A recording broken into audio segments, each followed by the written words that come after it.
네, 오늘 수요기도에 하나님께서 우리에게 주시는 말씀은 신명기 13장 1절부터 5절까지의 말씀입니다. 제가 8절까지라고 잘못 쓴 것 같은데요. 5절까지의 말씀입니다. 신명기 13장 1절부터 5절까지의 말씀을 길지가 않아서 우리 한 목소리로 합독하시겠습니다. 너희 중에 선지자나 꿈꾸는 자가 일어나서 이적과 기사를 내게 보이고 그가 내게 말한 그 이적과 기사가 이루어지고 너희가 알지 못하던 다른 신들을 우리가 따라 섬기자고 말할지라도 너는 그 선지자나 꿈꾸는 자의 말을 청종하지 말라. 이는 너희 하나님 여호와께서 너희가 마음을 다하고 뜻을 다하여 너희 하나님 여호와를 사랑하는 여부를 알려 하사 너희를 시험하심이니라. 너희는 너희의 하나님 여호와를 따르며 그를 경외하며 그의 명령을 지키며 그의 목소리를 청종하며 그를 섬기며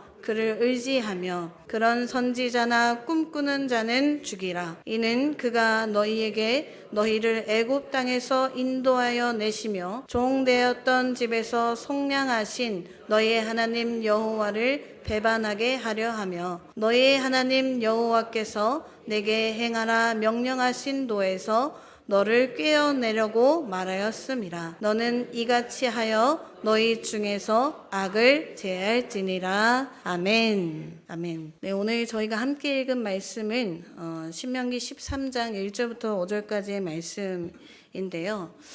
사실 이제 주보를 보통 이제 만들 때 주중에 이제 화요일, 수요일부터 이렇게 다시 작업을 하게 되거든요. 그래서 이제 저랑 목사님이랑 같이 이제 목사님께서 이렇게 틀을 짜주시고 여기서부터 여기까지 하면 좋겠다 하셔가지고 같이 이제 짠 틀이 있었는데 그게 이제 14장 21절까지의 말씀이었어요. 그렇게 해서 이제 제목을 거룩한 성별이라고 나갔었는데 그런데 말씀을 준비하다 보니까요. 말씀을 준비하다 보니까 오늘 읽은 말씀을 그냥 짧게 다루기가 불가능하겠더라고요. 물론 이제 말씀을 계속 읽다 보면 그 말씀이 그 말씀인 것 같은 그런 신명기가 계속 이어지고 있지만 조금씩은 또 다른 뉘앙스를 가지고 있습니다. 그래서 바꾼 이제 제목이 하나님을 정말로 사랑하십니까? 입니다. 꽤나 도전적인 질문이죠. 그렇지 않나요? 네, 그 우울한 목소리로 이러시면 네, 그렇죠. 저도 그 앞에 서면은 작아지는 게 인간인 것 같습니다. 우리 지난 시간에 우리 위임 목사님을 통해서 이제 신명기 12장의 문을 열어 제쳤어요. 12장부터 26장까지는 앞서서 계속해서 말씀해 주셨겠지만 흔히 우리는 이를 신명기 법전이라고 합니다. 그러니까 이 앞에는 출애굽기에서부터 나왔던 언약법전이라 해서 이제 십계명도 나오고 그런 언약법들이 계속해서 반복되는 그런 것들이라면 12장부터 26장까지는 신명기만의 어떤 독특한 또 갱신되는 언약의 말씀인 거예요. 그런 법들인 거죠. 그것이 이제 구약의 신학이라고 해도 과언이 아닐 정도로 매우 중요한 장입니다. 이것들이 이제 나중에 구약의 면면이 흐르게 되는 것이죠. 하나님께서 이스라엘 백성들을 애굽에서부터 탈출시키시고 이들을 가나안 땅으로 인도하셨습니다. 가나안 땅에 드디어 다 달았을 때의 말씀들입니다. 이제 어떻게 그곳에서 하나님을 어떻게 하며 섬기는지 또 이웃을 어떻게 하며 섬기고 사랑해야 하는지를 이 신명기 12장부터 26장까지 그러한 법들을 주신 거예요. 12장에서 지난 시간에 잠깐 복습을 해볼게요. 12장에서 뭐라고 말씀하셨죠? 중요한 게 있었는데 기억나시나요? 네, 뭐라고 하시는데 맞습니다. 네, 한 장소에서 그쵸, 기억나시죠? 한 장소에서 누구를 섬기라고요? 하나님만을 섬기라고요. 다른 이방신들이 아니라 한 장소에서 하나님만을 섬기라고. 우리는 이것을 어려운 말로 제의 중앙화, 한 곳으로 집중하는 거죠. 그리고 제의 정화라고 합니다. 그러니까 깨끗하게 정화시키는 거예요. 다른 더러운 것들을 섬기는 게 아니라요. 이렇게 한 장소에 모여서 제사를 드리고 또 수많은 이방신들을 금지하여서 하나님만 섬기라는 명령으로 12장이 시작 됩니다. 이 12장서부터 14장 5장까지는 이제 10계명의 1, 2계명의 어떤 연장선상이라고 우리는 볼 수가 있습니다. 그러니까 오늘 읽은 말씀도 10계명의 1계명, 2계명과의 연관성이 있다는 거죠. 가나안 땅에 들어가면 당연히 새로운 국면을 맞이합니다. 생전 보지도 못하고 듣지도 못했던 이들의 문화와 종교를 맞닥뜨리게 됩니다. 가나안은 사실 또 다른 차원의 세계였거든요. 오늘 읽은 신명기 13장에서는 이렇게 시작을 합니다. 어떤 선지자나 꿈꾸는 자가 와서 기적과 이적을 보인다고 하죠. 그리고 다른 신들을 섬기자고 이끈다는 거예요. 이런 자들의 말을 듣지 말라고 경고하십니다. 가나안 땅에 들어간 출애굽 2세들은요, 기적과 이적을 체험하지 못했습니까? 그런 세대가 아니었나요? 그렇지 않습니다. 맞아요. 오히려 이들은 충분히 하나님의 기적과 이적을 경험한 이들이에요. 비록 애굽에 내렸던 10가지 재앙이나 이것도 10가지 재앙도 신들을 심판하는 재앙이었습니다. 이 홍해 사건 같은 것들을 경험하진 못했어도 그런 어떤 극적인 순간을 맞이한 적은 없었어도 그들은 광야에서 하늘로부터 내려오는 만나와 메추라기를 먹었죠. 또 낮에는 구름 기둥으로, 밤에는 불 기둥으로 하나님의 은혜를 경험한 이들이었습니다. 그러나 안타깝게도 이러한 경험이 태어날 때부터 당연하게 주어지면요, 이것이 기적이 될까요? 너무나도 당연한 게 되겠죠. 그러니까 태어날 때부터 소고기 먹은 아이들은 소고기가 기적인 줄 모릅니다. 이들이 들어가게 될 가나안 땅은 광야와는 전혀 다른 환경이었습니다. 물론 이들은 유목 생활을 하면서 떠돌이 삶을 살던 어떤 정체성을 가지고 있었지만 이제는 가나안 땅에 정착한다라는 그런 상태의 변화도 있고요. 그러나 가나안 땅은 또 다른 면에 다른 면이 있는 거죠. 그곳은 수많은 도시가 이미 있었고요. 또 그에 따라서 종교와 문화를 가지고 있었습니다.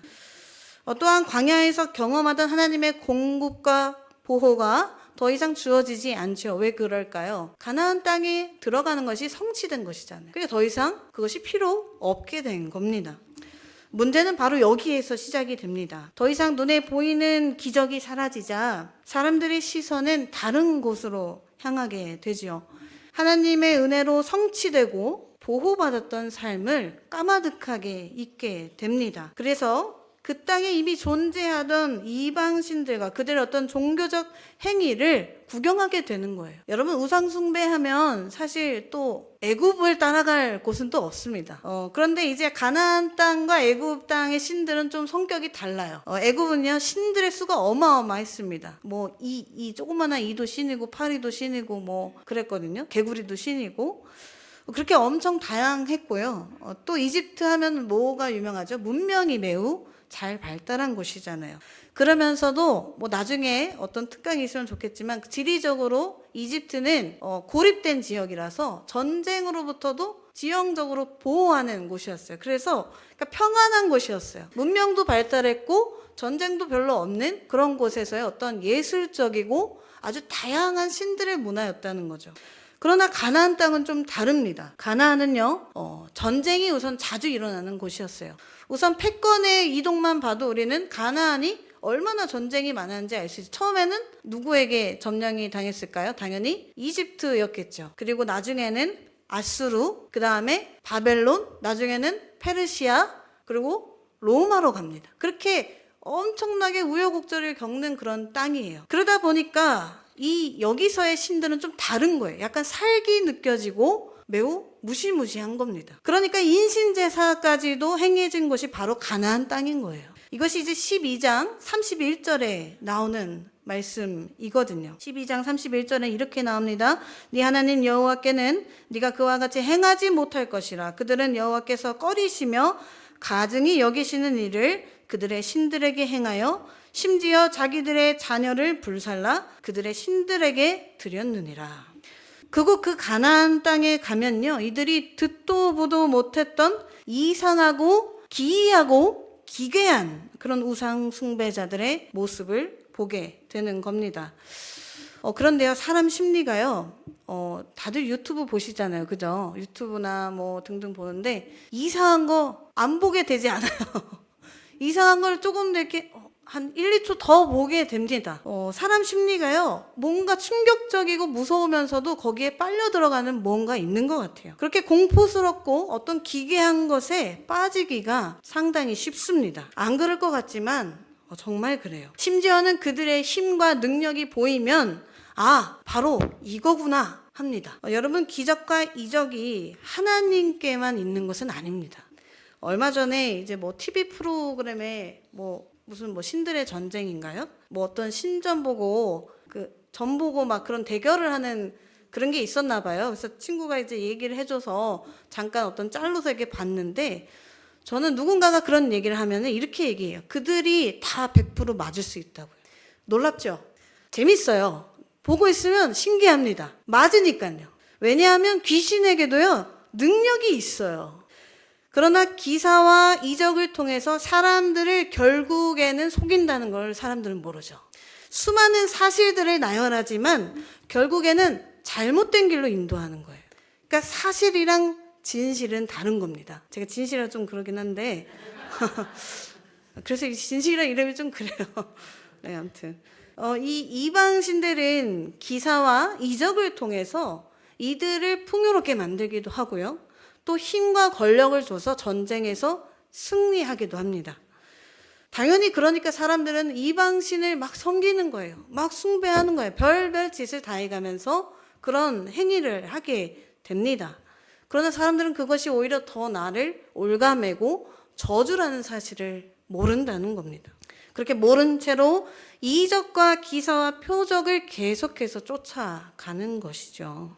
더욱더 그 이적과 표적을 쫓아가면서 나의 권력이 더 우세해지고 풍요로워지고 교만해지고 딱딱해지고 단단해지는 거예요. 하나님이 느끼는 그런 감각들을 싹 죽이는 거예요. 둔하게 만드는 것이죠. 선지자나 꿈꾸는 자가 일어난다고 합니다. 이들은 선지자라 불리기도 하고 또 꿈꾸는 자라 불리기도 하죠. 그러니까 무언가 신비로운 영역에 권세가 있는 것입니다. 오늘날도 마찬가지인 것 같아요. 고대 근동의 신들과의 성격이랑은 같을 수가 없어요. 시대가 달라서요. 그러나 본질은 같습니다. 어떤 체험을 했다. 내가 신비로운 어떤 뭔가 영역에 들어간 것 같다. 내가 꿈을 꿨다. 그런 이야기들이 우리 가운데 사실 일어나고 있잖아요. 물론 어떤 체험도 그렇고 꿈도 그렇고, 공교롭게도 또 제가 처음 설교했을 때 할아버지의 꿈을 말씀드렸잖아요. 그러니까 체험이나 꿈으로 하나님이 역사하실 때가 분명히 있습니다. 그것의 기준은 그것들을 통해 하나님을 믿게 하는 거예요. 하나님을 믿게 하는데 사용된다면 그건 하나님의 역사가 맞아요. 지금도 아프리카 같은 데는 우리가 상상할 수 없는 기적이 계속 일어나고 있대요. 그리고 가난하고 하나님을 모르는 아이들한테 기적을 통해 하나님을 알려주기 위함인 거예요. 그러나 그것을 통해서 사람을 현혹시키거나 거짓 우상 숭배하는 길로 빠지게 하거나 교회를 나가게 하거나 이런 것들은 하나님의 역사가 아닌 것이죠. 그것들을 전하는 자들은 자칭 선지자라 하더라도 선지자도 아니고 꿈꾸는 자도 아닙니다. 그런데 사람들은 그것들에 알게 모르게 빠져버려요. 저는 이제 저 같은 경우는 모계를 통해서의 신앙생활도 있지만 당연히 아버지가 목사님이시기 때문에 목사님의 또 그 사상이 좀 더 셌습니다. 아버지는 합신 소속이셔서 이제 합신은 오직 성경만이에요. 막 이렇게 기도하는 것도 안 좋아하고 막 무슨 은사 체험했다 그러면 거의 이단 취급을 받는, 그래서 이제 아버지는 오로지 말씀, 이거 이제 어머니 쪽은 통합 측이시거든요. 그러니까 좀 다양하게도 있긴 하지만, 그러니까 그 모든 것들을 막 다 보고 거의 씨름하듯이 그렇게 컸던 것 같은데요. 그러면서 느낀 건 뭐냐면, 왜 사람들은 이런 신비의 영역이나 이런 꿈꾸는 것들을 좋아할까? 저도 아닌 것 같지만 누군가가 저에 대해서 야, 내가 진실아 너에 대해서 꿈을 꿨는데 하면 귀가 쫑긋합니다. 아니, 정말로 그렇더라고요. 네, 저도 그렇지 않은 줄 알았는데 왜 사람들은 하나님의 은혜를 충만하다고 맨날 고백하면서도 그런 것들에 빠지게 되는 걸까요? 왜 이방신을 섬기고, 심지어는 이제는 뭐가 또 위험한 거죠. 이제 뭐 이단이나 사이비들도 많잖아요. 왜 하나님께서 베푸신 은혜, 그 구원은 까마득히 잊어버리고 그들의 기사와 이적을 그렇게 구할까요? 사실 우상, 이런 기사와 이적을 쫓고 우상을 쫓는 데의 본질은 인간을 위한 것이기 때문에 그래요. 인간을 위한 것이기 때문에 그래요. 출애굽기 20장 4절 상반절입니다. 출애굽기 20장 4절 상반절 함께 읽겠습니다. 너를 위하여 새긴 우상을 만들지 말고. 자, 이하에 열왕기상 14장 9절입니다.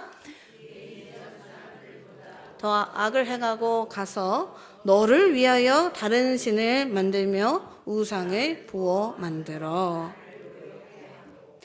우상을 만들고 그것들을 섬기는 것은요, 그 어떤 신을 위함이 아니에요. 누굴 위한다고요?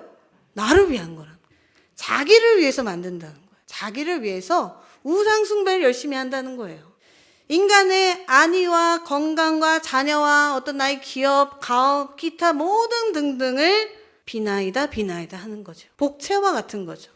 그러니까 우상 숭배가 정말 헛되다는 것이 왜 그런지를 알게 되는 거예요. 결국 나를 투영해서 나를 위한 것이니까. 시편 135편 15절부터 18절 말씀입니다. 시편 135편 15절부터 18절 말씀 함께 읽겠습니다. 열국의 우상은 은금이요 사람의 손으로 만든 것이라. 입이 있어도 말하지 못하며 눈이 있어도 보지 못하며 귀가 있어도 듣지 못하며 그들의 입에는 아무 호흡도 없나니 그것을 만든 자와 그것을 의지하는 자가 다 그것과 같으리로다. 아멘. 나를 위해서 만들고 나를 빌기 위해서 만든 것이 아무런 호흡도 없고 아무런 뜻도 없고 의미도 없고 다 헛되다는 겁니다. 헛된 것을 쫓아서 사는 삶은 그저 헛된 삶일 뿐입니다. 다 그것과 같다는 거예요. 신앙생활을 하다 보면 헛된 것을 쫓는 순간이 없을까요? 있습니다. 네, 있습니다. 부끄럽게도 사역자인 저도 찾아옵니다. 한 차례 지나간 것 같은데 또 한 번 무릎이 꺾이고 그럴 때가 오는 것 같아요. 신앙생활이란 건 그런 것 같습니다. 또 한 번 질문해요. 도대체 왜 그러면 이런 시련을 주십니까? 하나님 믿겠다고 열심히 봉사하며 헌신하며 이렇게 지금 졸려 죽겠는 이 수요일 저녁에 제가 직장인들한테 물어봤는데 수요일이 가장 힘들대요. 중간이니까요. 네. 이틀 지났는데 더 남았잖아요. 2, 3일 더 남았잖아요. 그런데도 이렇게 나와가지고 말씀 듣고 사는데도 시험이 찾아옵니다. 왜 이런 시련을 하나님께서는 주실까요? 우리 말씀의 3절에서 이렇게 말씀하십니다. 너희 하나님 여호와께서 너희가 마음을 다하고 뜻을 다하여 너희 하나님 여호와를 사랑하는 여부를 알려하사 너희를 시험하심이니라. 아멘. 하나님께서 무엇을 알기 위해서요? 사랑하는지를 알기 위해서. 그 여부를 알고자 우리를 시험하신다는 겁니다. 맞습니다. 네. 하나님은 때로 저희를 시험하십니다. 여기서 사용된 이 시험이라는 단어는요, 히브리어로 니사라고 합니다. 이 니사는 원래 군기를 뜻하는 네스의 어원에서 이게 나온 건데요. 그러니까 이제 군기, 오늘날은 군기 하면은 잘 모르겠지만 이제 깃발을 얘기하는 겁니다. 전쟁터에서 군인들이 깃발을 보고 자기 부대를 찾아가죠. 그런 것처럼 하나님이 우리를 시험하시는 이유는 너는 누구에게 속한 사람이니? 그렇게 물어보시는 겁니다. 너는 나에게 속했니? 아니면 저 이방신들에게 속했니? 그런 것들을 확인하시기 위함인 거죠. 우리가 고난과 선택의 갈림길에서 하나님을 붙잡을 때 우리 마음에는 나는 하나님의 사람이다 라는 영적인 깃발이 선명하게 세워지는 거예요. 또한 이 니사라고 하는 히브리어는요, 이 시험이라는 히브리어는 불순물을 제거하는 연단의 의미가 있다고 합니다. 연단의 의미가 있다고 합니다. 하나님께서 우리를 시험하시는 이유는 우리 마음속에 섞여 있는 세상을 향한 욕심, 자기를 위한 어떤 고집, 그런 불순물들을 제거하시기 위해서라는 말씀이죠. 그 과정을 통과할 때 우리는 하나님만을 온전히 사랑하는 숨금 같은 믿음으로 거듭나게 됩니다. 하나님은 어쩌면 그러한 시험을 우리 앞에 두시고 사랑하는지 여부를 따지시면서도 우리를 더 강하게, 더욱 숨금 같은 믿음으로 자라나게 하려고 하시면 아닐까요? 그래서 4절의 말씀처럼 살라고 하신 것이죠. 4절의 상반절 말씀입니다. 너희는 너희의 하나님 여호와를 따르며. 네, 여기서 나오는 따르다라는 이 동사는 히브리어로 그냥 가다라고 하는 단어예요. 할라크에서 가다라는 동사인데 이게 전치사 이후에라는 단어랑 같이 합쳐져서 누구누구 뒤에, 누구누구 이후에 가다니까 그것이 따라가다가 된 거예요. 그러니까 하나님 뒤에 가는 거예요. 하나님 앞이 아니고 뒤에 가는 거예요. 우리는 언제나 우리가 앞서는 것이 아니라 하나님보다 앞장서서 내 마음대로 내가 방향을 설정하는 대로 가는 것이 아니라 하나님이 가시는 그 뒤에 서서 그냥 따라가면 되는 것이죠. 그 다음에 그를 경외하며 라고 합니다. 여기서의 경외는 히브리어로 야레라고 합니다. 이 야레라고 하는 건요, 본질적으로 우리가 이제 그 번역할 땐 경외라는 좋은 표현을 썼지만 원래는 그냥 단순히 두려워하다라는 표현이에요. 그게 원래 시작이거든요. 하나님을 두려워해야 합니다. 지난번에 이제 우리 목사님께서도 말씀하셨는데 이 두려움이라는 것이 나쁜 건 아니에요. 두려움의 대상은 오로지 하나님이십니다. 성경에 나오는 두려워하지 말라 뭐 365번 나온다고 하는데 그러한 두려워하지 말라는 이 하나님의 자리에 두려워해야 할 대상에 다른 것들을 두지 말라는 의미예요. 두려움의 대상은 오로지 하나님뿐입니다. 그러니까 나에 대해서 사실 우리가 왜 막 열심히 운동하고 막 열심히 저축도 하고 쌓고 모든 게 다 좋습니다. 그런데 그 기저에는 두려움이 있어서 그래요. 아, 내가 조금이라도 아플까봐. 아, 내가 조금이라도 자녀들에게 도움이 안 될까봐. 내가 그냥 도태될까봐, 세상으로부터. 그런 것들 때문에 우리가 열심히 그렇게 사는 거잖아요. 그런데 그것이 더 커지고 그것이 나를 장악하게 되면 하나님을 두려워하는 게 아니고 나를 두려워하고 나의 미래를 두려워하고 나의 자녀를 두려워하고 나의 직장 생활을 두려워하게 되는 거예요. 나의 노년 생활을 두려워하게 되는 거예요. 하나님만을 두려워하시기 바랍니다. 그러면 사실 물론 아프고 병들고 죽음이란 것은 우리를 두렵게 하지만 궁극적으로는 두렵지가 않아요. 우리가 슬퍼서 울기도 하고 위로도 하지만요, 우린 결국 그것 때문에 무너지지 않는 거예요. 하나님만을 두려워하십시오. 하나님만을 경외하십시오. 그리하여 그의 명령을 지키며 그의 목소리를 청종하며 그를 섬기며 그를 의지하여서 살아가야 하는 것입니다. 그랬을 때에만 비로소 5절 말씀이 가능해요. 5절 말씀, 선지자들을 어떻게 하래요? 꿈꾸는 자를 어떻게 하래요? 죽이라 하래요. 네. 제가 처음에 전도사 생활할 때 죽이다라는 표현을 이제 그 강대상에서 했었는데 이제 혼났어요. 그런 표현 쓰지 말라고. 그런데 성경에 나오잖아요. 죽이라고. 지금 뭐 당장 들고 뭐 어떻게 쫓아가야 할까요? 우리는 그렇게 접근하면 안 됩니다. 그거는 우리가 이제 문자주의라고 얘기해요. 문자적으로 그대로 따라서 하는 걸 문자주의라고 하는데 우리는 문자주의의 사람들이 아니에요. 사실 역사적으로 구약의 어떤 정복 사건들, 전쟁들을 그대로 차용해가지고 자기들의 그런 이기주의의 전쟁들을 그대로 입힌 사건들이 많았어요. 사실 지금도 일어나는 것 같아요. 부끄럽게도. 이 또한 아주 위험한 사상이고요. 숭배적 요소가 될 수가 있습니다. 실제로 구약시대 때는 이 법이 통용되었을지 몰라도 우리는 구약시대에 살고 있지 않잖아요. 이미 성취하시고 구원의 문을 열어주신 부활하신 주 예수 그리스도가 계시고 또 보혜사 성령님이 우리 가운데 계신 그 이후의 시대를 살고 있는 거란 말이죠. 에베소서 6장 12절 말씀 우리 함께 읽겠습니다. 에베소서 6장 12절 말씀입니다. 우리의 씨름은 혈과 육을 상대하는 것이 아니요 통치자들과 권세들과 이 어둠의 세상 주관자들과 하늘에 있는 악의 영들을 상대함이라. 아멘.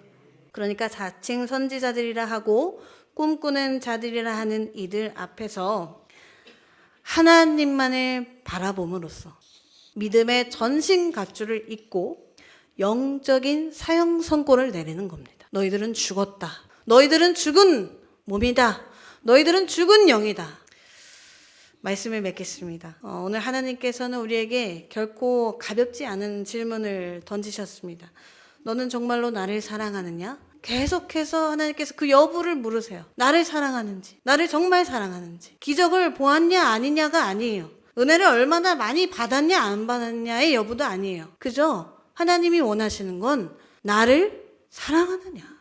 우리는 하나님 앞에서 늘 시험받는 존재입니다. 눈에 보이지 않는 하나님보다 눈에 보이는 결과를 더 신뢰하고 싶은 그 순간에도, 하나님의 뜻보다 나의 안위를 더 붙잡고 싶은 그 순간에도 내가 하나님만을 정말 사랑하고 쫓아가야 함을 우리는 계속해서 성경을 통해 배우고 있죠. 그때가 바로 우리의 신앙이 드러날 때입니다. 그럴 때마다 우리 함께 기억하셨으면 좋겠습니다. 그 기준이 되는 것은 오직 하나님을 향한 사랑과 순종이라는 사실을요. 오늘도 하나님 뒤를 따라 걸어가는 우리가 되기를 원합니다. 보이지 않아도, 느껴지지 않아도 하나님을 사랑함으로 그 뒤를 걸어 가십시다. 이 길이 드림의 교회 모든 성도님들의 영원한 생명의 길인 줄을 믿습니다. 기도하시겠습니다. 사랑의 하나님, 오늘 말씀을 통해 저의 마음을 비추어 주심에 감사드립니다. 하나님, 우리는 때로 기적을 구하며 살아갑니다. 눈에 보이는 결과를 따라가고 내 삶의 안위와 유익을 먼저 생각하며 살아갑니다. 그러나 주님, 그 모든 것보다 더 중요한 것이 하나님을 사랑하는 마음과 하나님을 따라 살아가는 그 삶에 있음을 다시 깨닫게 하여 주시옵소서. 우리 안에 하나님보다 더 사랑하는 것이 있다면 그것이 무엇이든 내려놓게 하시고 오직 주님만을 사랑하는 마음을 회복시켜 주옵소서. 끝까지 하나님을 사랑하며 하나님 뒤를 따라가는 믿음의 삶을 살게 하여 주옵소서. 감사드리며 우리를 위해 죽으시고 다시 살아나신 예수 그리스도의 이름으로 기도드립니다. 아멘.